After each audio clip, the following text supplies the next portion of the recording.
What's the most badass thing you've accidentally said in the heat of the moment? 1.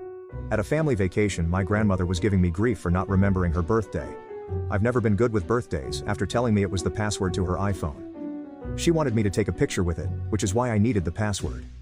While she was distracted, I opened up the settings, changed her password to my birth date and then set her phone down. 15 minutes later, she's trying to get into her phone and it's not working. Suspecting mischief, she grumpily asks me if I've changed the password to her phone in front of our entire family. I admit that I did. "Well, what is it?" she asked impatiently. "It's my birthday."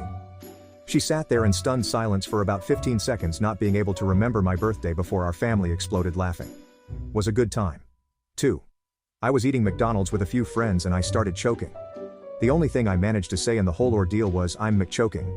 3. There's no way you're this much of an a-hole naturally, you must go home and practice.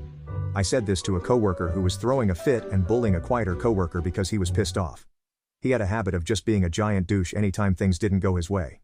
This comment pissed him off so much he just stormed into his office and stayed there the rest of the day. A win for the rest of us. 4. We had an overly dramatic neighbor who always claimed she was sick and dying. My mom came to see my kids while in the middle of battling stage 4 lung cancer. The neighbor pulled her. "Hi Rita, so glad to see you. Did Jason tell you that I am dying?" My mom looked right at her, smiled and said, "Me too, dear. But not today." Never more proud of her.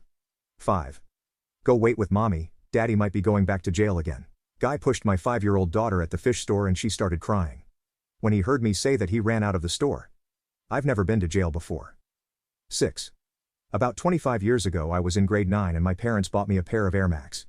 I'm a female, but I had picked a pair of Air Max that were supposed to be for males because I preferred the color of the shoes. I was super pumped to get those shoes. We didn't have lots of money and it was a pretty extravagant purchase. Anyway, I was at our local shopping center and I ran into a group of guys I went to high school with. They were a real bunch of assholes that thrived on dumping on other people. One of the guys had on the same pair of shoes and said to me, "Do you know you're wearing men's shoes?" To which I quickly replied, "Then why the fuck are you wearing them?" The other guys pissed themselves laughing and it still stands out in my mind after all these years.